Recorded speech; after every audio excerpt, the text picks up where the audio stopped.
Hey everyone, and welcome to Screams After Midnight TV edition. I am Peter, that is Tim. We are working our way through Tales from the Crypt. This is going to be Season 5, Episode 9. It is called Creep Course. So, full spoilers for the episode, as per usual. Tim. Yeah. How are you? Can't complain. Like to check.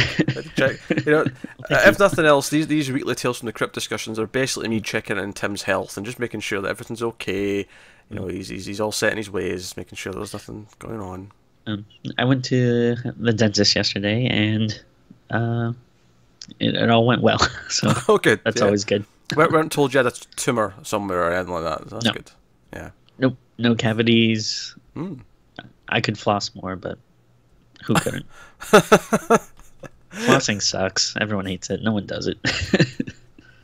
Well, on that bombshell. So we're going to talk about Creep Course. What is Creep Course? Creep Course is an episode about a very enthusiastic college professor who teaches like ancient Egypt, and so enthusiastic he has artifacts as well as basically a full tomb underneath his house and in the basement. So he's got that going for him, and we have the nerdy girl who's kind of quiet and shy. We have the jock guy who's played by Anthony Michael Hall, who's flunking, and the plot basically revolves around him trying to convince the nerdy girl to help steal the midterm paper so he can cheat. More on that in a bit, but that's the gist of the plot. And obviously there's twists and turns towards the end, as it always is. I feel like the first thing we have to talk about, though, we have to start this in a downer, this episode.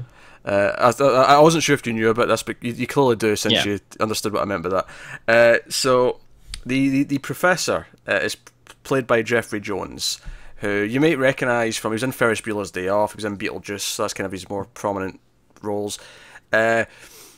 He was convicted in 2003, 2004 for having child pornography, as well as soliciting a 14-year-old to pose naked. So let's just get that out of the way. He's a creepy asshole. Yep. not comfortable. And it wasn't really a big deal throughout most of the episode. And then at one point, like when they go to his house, he's like, "Oh, students are always welcome at my house." And I went, "Oh, come on now." Yeah. Which I don't blame the writer. It's not his fault that the actor ended up being a weirdo, but. You know, and like it is college students, but it is still like creepy. And, Oh yeah. I mean, the act. I mean, the students are 20 or whatever, but yeah, it doesn't matter. The line of dialogue still like felt icky. But so let's get out of the way. I mean, I had no idea before I watched this that he was. It was just like it was like a nasty surprise when it started. I went, "Oh crap! Isn't this the guy who did this?" And then I just double checked online just to make sure I wasn't spreading false information. And I'm like, "Yes, it was him." Oh dear. So, I mean, I'm kind of surprised that, because there's, so many episodes of Tales from the Crypt that, I'm kind of surprised that we haven't gotten more like, like, ooh, this hasn't aged well because of this guy or whatever yet. But that's true. I mean, I imagine there's maybe just a lot of smaller actors. We just wouldn't know that they've been up to shady stuff, just, in the meantime. This one's just a little bit more higher profile. But hey, so we got out of the way. And yeah, so that's was the last question, like I always do. How did you feel about this episode, Timmy? So yeah, obviously getting that stuff out of the way, like that puts a taint on it. But looking past that, I actually like the episode quite a bit. It's not like overly complicated. Like there isn't really any huge twists. Like there's kind of one, but I think it's pretty predictable. But I liked it. It's I like mummies. I think we talked about it on our mummy episode before, but sometimes they can be like kind of problematic. But with I don't know what you would call it, but kind of like with like Egyptian culture and stuff, insensitive and insensitive, using someone's culture to make spooky stories because it's all weird and mystical. And yes, I get what you're saying. But luckily there really isn't any like thing like that. It's more just like there's a mummy in this guy's basement, and it's but no, I think it's cool. Like it's not overly great, but I enjoyed it. I don't think I liked it as much as you did. I'm very lukewarm on it. Obviously, I like Anthony Michael Hall because he's cool. But here, so now, admittedly, the twist eventually becomes that the student Anthony Michael Hall's character is he's actually working with the professor to trap her, because the professor wants to sacrifice her, because every so often, he explains at the start, every so often this mummy wakes up and, wants a sacrifice. So that's what it's for. He's offering the kid the midterm paper if he helps kidnap a girl so that she'll be killed in the basement, right? Now, but before that though, it was really upsetting me, like his plan. Because before this, it's played as, okay, he's going to her, and at first you think, okay, he's going to charm the nerdy girl into, like, I don't know, doing his homework for him, essentially, or something like that. Yeah. And then he's like, no, I've got this plan. I want you to distract him while I sneak into his house and steal the midterm paper. And I'm like, why does that have to be her? Why does it have to be the nerd who knows things? That could literally be anyone. That could be an animal. You could have an animal with a bell. Distract him. I don't... Right? Now, to be fair, the whole thing is a ruse to get her in the house, right? I understand that. So it's not completely ridiculous. However, I feel like at least she should maybe question, why do you need me for this? Yeah. I mean, I think they kind of tried to, like, play that up with, oh, she's a nerd, and this guy is kind of like, showing interest in her, and, like, they kiss and stuff. And so I think she was, like, a little taken by him. But yeah.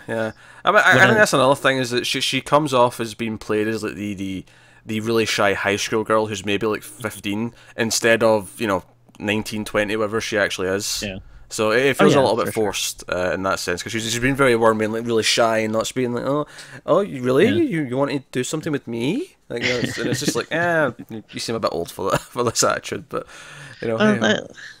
yeah, but I don't know. I think, like, they're still people in college that were like that. Like, it is more of a high school thing, but I don't think it's completely unreasonable. No, I mean, someone might act I'm not saying that. there's no one like that. It clashed with I guess what I expect, or just it felt immature for the age. It felt immature the way. Sure. I mean, even if you argue that she's this shy and she would fall for all this, I still have a hard time buying that she's this gullible at this age.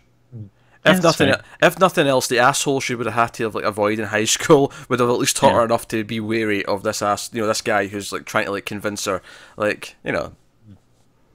Yeah, no, that's fair. If nothing else, high school conditions you to be cynical and be shielded from people.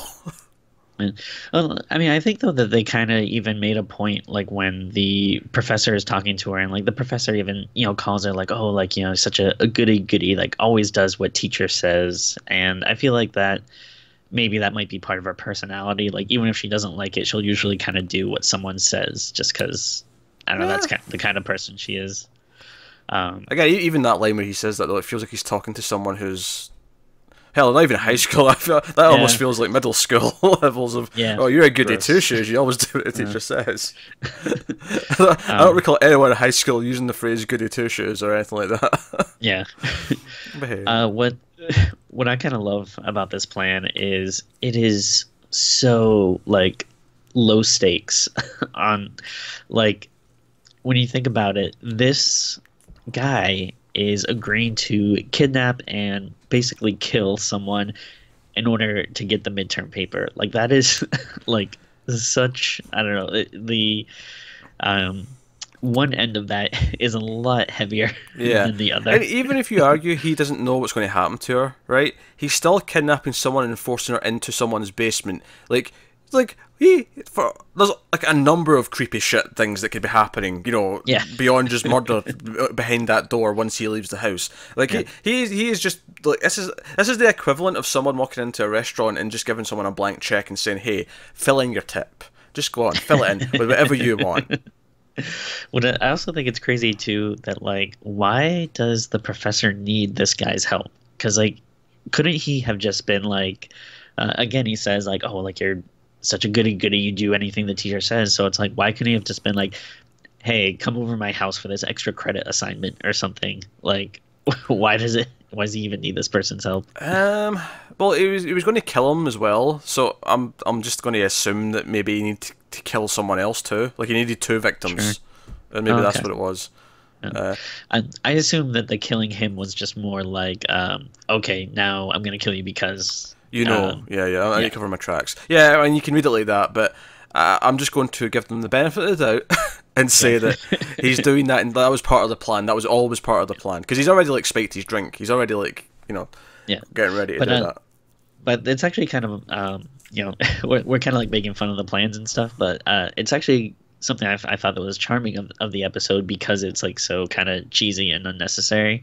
Like if it was a full length movie, it'd be like, oh come on, this is ridiculous. But again, like Tales from the Crypt, you kind of expect the cheesiness and stuff. So actually it endeared me a little bit that they have this kind of dumb plan that is very unnecessary, but obviously leading to. I didn't like it as much as you did, but even though I'm saying that, I didn't like hate it. Like it was never unenjoyable to just kind of be watching. Like it was always fairly pleasant, I guess. Is how I'd describe it. It's a pleasant episode that's not really that impressionable.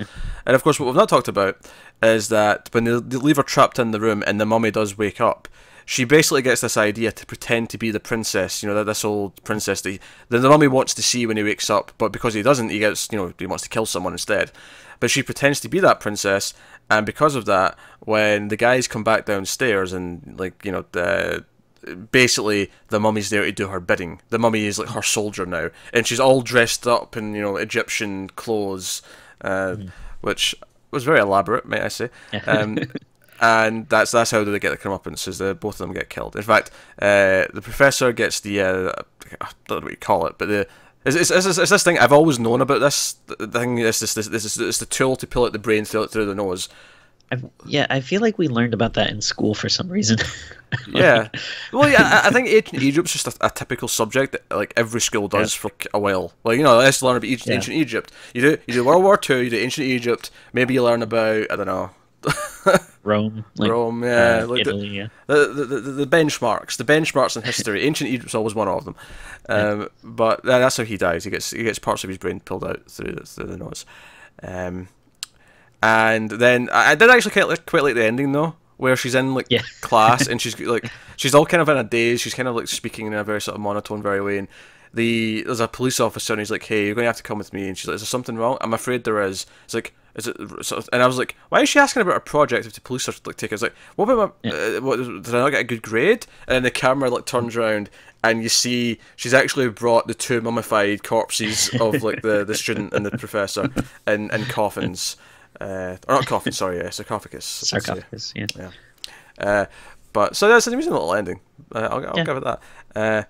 Why the Crypt Keeper is in? Well, no, actually, no. This one was okay. That's because he was in a school thing. He was learning. Yeah.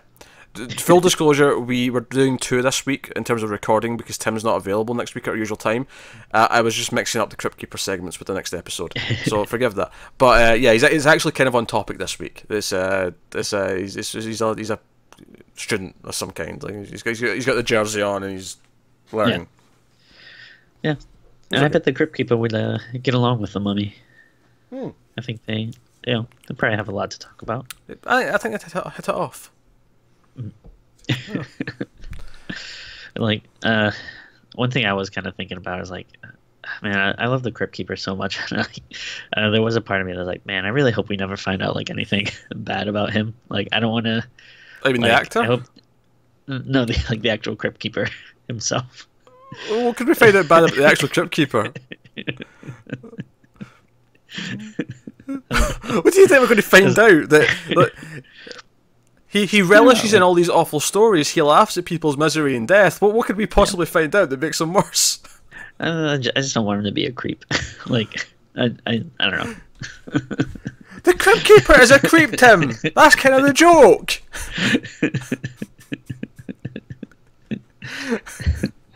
I don't know. It's just you have people you look up to, and it's a shame when they let you down. So hopefully you never find out anything bad about them.